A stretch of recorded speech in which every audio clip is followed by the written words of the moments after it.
I'm going to be showing how to hook up a couple of my tools to each other, and also some of the first steps I'm making on this dehumidifier AC. But before that, let's cue the intro.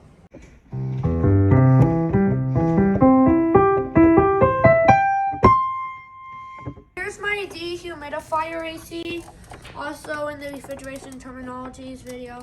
I'm gonna test capacitor microfarad to see if it's good. Just got the cover off, but here's the front. We're gonna take this off the mount and put it down there, and this will be the drain pan for the evaporator, and hopefully it'll work. So I'm going to test this capacitor using the ST680 meter, great meter. But before that, let's cue the intro. Also, the capacitor is good. Quick tip, how to test a capacitor. First, make sure it's de-energized. I'm gonna take these off. So, just got back. I need needle nose pliers. Make sure you discharge your capacitor because you can get shocked. And even with the 7.5 microfarad capacitor, it still hurts a lot.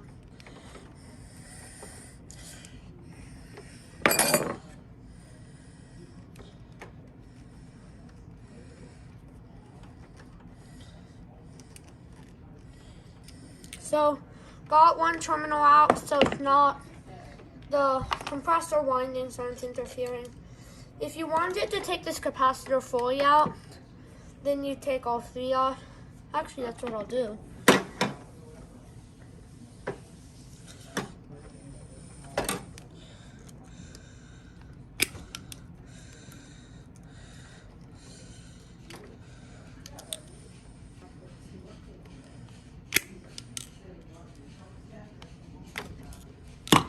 So, just got all the terminals out. I'll use the Fieldpiece SD680. It's a great meter. I'm going to take these probes off. They're removable, which is a nice feature. Now I'm going to put my probes on. The clamp probes.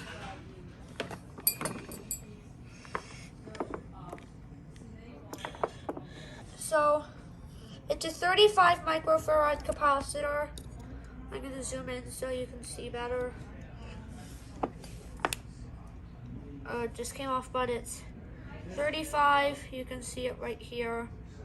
It's within its acceptable range. It's actually a little over, but that should be fine. So, that's basically a short video on how to test a capacitor. I've collected a couple parts. Still need the R134A top, and then after that I'm ready. But I have a Sporwin seal and the Sporwin catch-all for seeing liquid levels and drying the system and stuff. I have a micron gauge.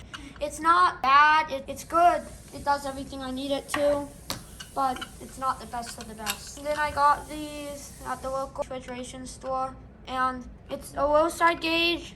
There's a high side gauge, but this adapter, they only had one. So I can't really show the other one right now. I also don't even know where it is. I have 2 cans of R134A. So those R134A cans were just cans I needed, and I got them from AutoZone.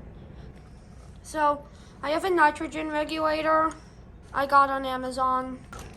There's too many things to really post links of.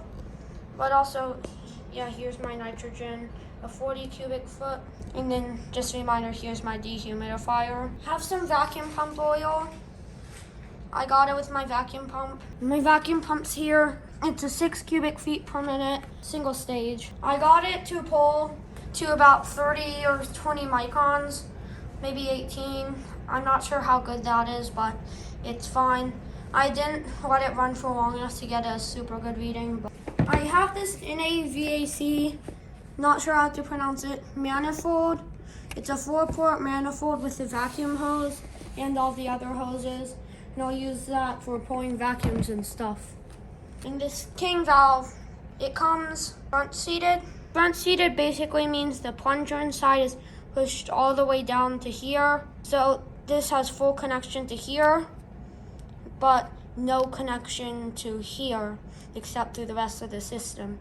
So when I'm doing the evacuation, I want to mid-seat it, so it'll still pull an evacuation, but it'll also evacuate the condenser, compressor, and receiver, but it'll also allow me to vacuum the system and get my required vacuum. So here's the metering device. It's a needle valve with the 1/4 compression fittings.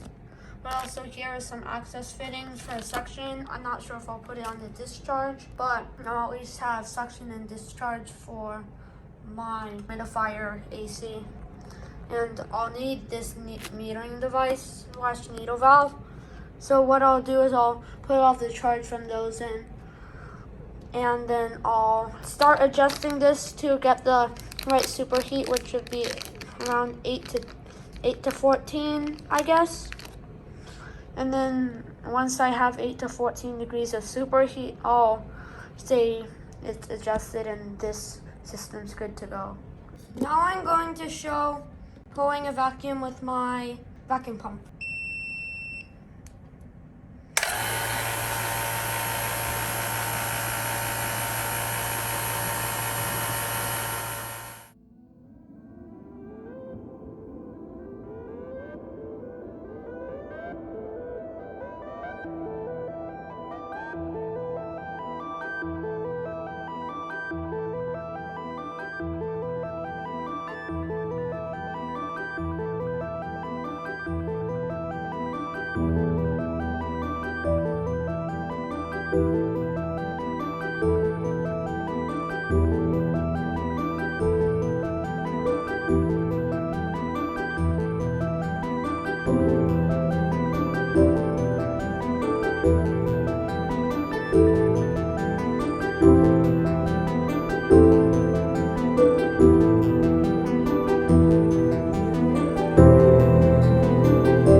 So that was just running the vacuum pump for a little bit, and here's my micron gauge with the adapter on it. It pulled down to about 21 microns, and it probably would have taken a lot of time after that, and I don't really have a lot of time, so I just stopped the recording then. I'll be testing my manifold and stuff. Next video, I'll actually be assembling the dehumidifier right here into the new air conditioner and doing pressure tests with. Now I'm going to record hooking my manifold to the vacuum pump. First, I'm going to take my big vacuum hose.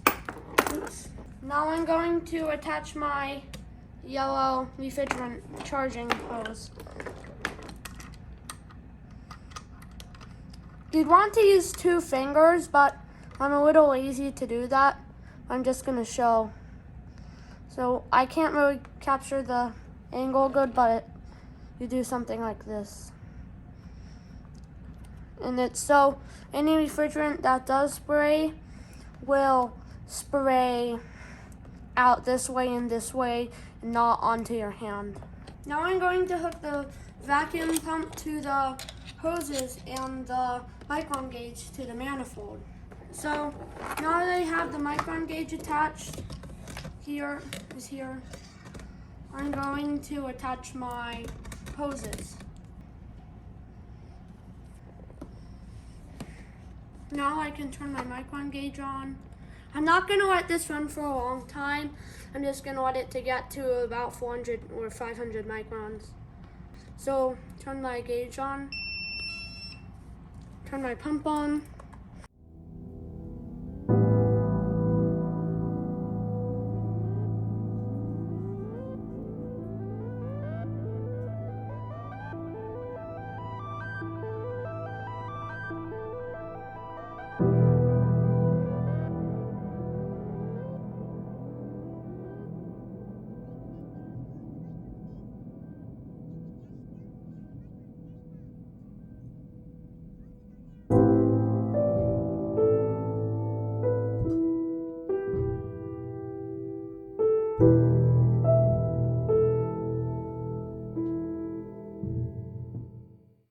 now going to connect my nitrogen regulator to my manifold. First, I'll get my yellow hose, then I'll connect it to here. Also, I forgot to close the ball valves from last clip. Just always keep those closed so no problems happen. Now, I can get my nitrogen regulator and stick it in here.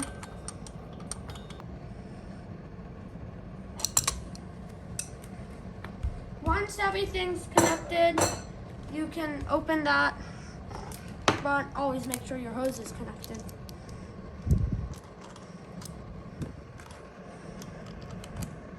Just connected my hose. There's my manifold.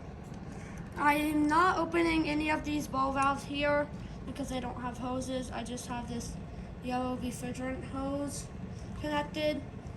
That'll allow it to kind of stop off the flow. But always make sure before opening your tank that this is where there's no resistance when turning it. But I'm ready. I can open this. As you see, it's gone up to 2,000 PSI. Now I can start adjusting the regulator. And it's gone to about 100 something PSI. So if I back it out, it'll hold. But if I open one of these, then it'll release all the pressure. So just a quick demonstration on how to hook up a manifold gauge set to a nitrogen regulator and hook the nitrogen regulator up to a nitrogen tank. So that was basically a few tools like nitrogen, manifold, and the vacuum pump. So yeah, just a little update. But next video, I'm gonna be taking this off its mount and then actually start building it.